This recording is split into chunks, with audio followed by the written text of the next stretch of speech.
Hi guys, welcome to Tech Helpline. In this video, we're gonna learn how to change the profile picture on BeReal. First, open the app, make sure you are logged in, and this is the homepage of BeReal app. At the top right corner, you will see a circle. Tap on that to go to your profile page. As you can see, you are now in your profile page. Click or tap on your name to open Edit My Profile page. Now you are inside the Edit section. In here, you can edit your name, username, bio, location, and profile picture. At the top, you can see a camera icon. Tap on camera icon, and in here you will see 4 options, but one is disabled because currently I don't have any profile picture. The first option makes sure today's post as your profile picture. Whatever you have posted today will be your profile picture.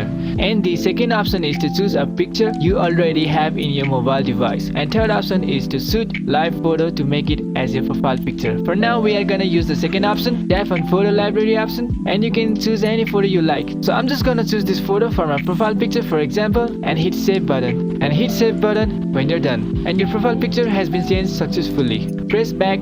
As you can see your new profile picture. Hope this video helped you. If it did, don't forget to like, share and subscribe to our channel. Thanks for watching.